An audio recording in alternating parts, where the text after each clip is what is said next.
کہ وہ اس ملک کے 25 کروڑ عوام کی زندگیوں سے کھیلے, ان کے مستقبل سے کھیلے, ان کی خوشحالی سے کھیلے, ان کی جانوں سے کھیلے, ان کی پراپرٹی سے کھیلے. یہ حق ان کو کوئی چیز کسی بھی صورت میں نہیں دیا جا سکتا, کیونکہ اگر یہ حق دے دیا جائے جو کہ انہوں نے خود اس وقت چھینا ہوا ہے تو معاشرہ کیوس اور انارکی کی طرف جاتا ہے. اب جو ادارہ ذمہ دار ہوتا ہے الیکشن کرانے کا وہ ہوتا ہے الیکشن کمیشن آف پاکستان, اور اس کا جو آرٹیکل 224 کے تحت, اور اگر آپ چیف الیکشن کمشنر کا حلف پڑھیں تو آپ کو یہ اندازہ ہوگا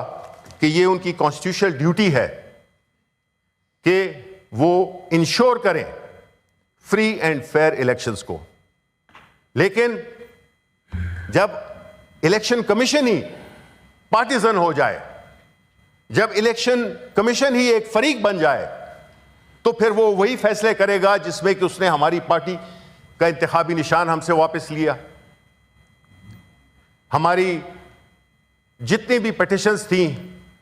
کتنی مشکلات ہمارے لیے کریٹ کی گئیں, آج تک ہو رہی ہیں. یہ ایسا بائسڈ, اتنا کمپرومائزڈ الیکشن کمیشن ہم نے اپنی تاریخ میں نہیں دیکھا تھا. الیکشنز لیٹ کرائے,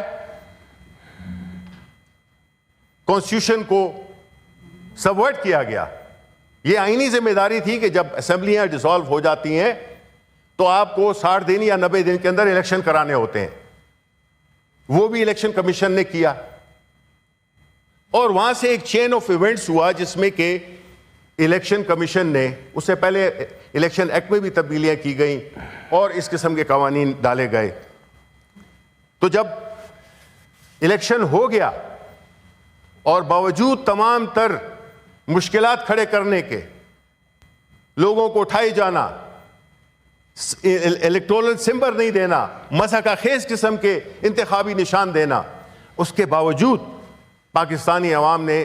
جمہوریت کے ساتھ اپنی کمٹمنٹ کو نبھایا اور پاکستان تحریک انصاف کے حمایت یافتہ کینڈیڈیٹس کو ووٹ دیا. لیکن چونکہ مقصد تو روکنا تھا پی ٹی آئی کا, سارے حربے ناکام ہو گئے, لیڈر کو بھی جیل میں ڈال دیا. تو پھر اس کا نتیجہ کیا نکلتا؟ چاہے وہ الیکشن ٹریبیونل بنے, اس میں بائس نظر آیا الیکشن کمیشن آف پاکستان کا, چاہے جتنی عذرداریاں تھیں, جتنے بھی مسائل تھے, اس میں مین آئٹم یہی تھا کہ پاکستان تحریک انصاف کو کسی طریقے سے کوئی ریلیف نہیں دینی ہے. اس کے علاوہ جو ایک مثال آپ کو بھی دے دیتے ہیں کہ ثانیہ نشتر کی بھی بات ہوئی, اس نے سپٹمبر میں استعفیٰ دیا ہوا ہے, سپٹمبر 18 کو استعفیٰ دیا ہوا ہے, وہ آج تک منظور نہیں ہوا. خیبر پختونخوا سے تھیں وہ ہماری سینیٹر قاسم, ان کا پورا نام میں معذرت چاہتا ہوں, رونجو, قاسم رونجو, انہوں نے ایک ہفتہ پہلے کے 10 مہینہ پہلے استعفیٰ دیا, وہ منظور بھی ہو گیا. ان کا سندھ سے تعلق تھا, بلوچستان سے تعلق تھا,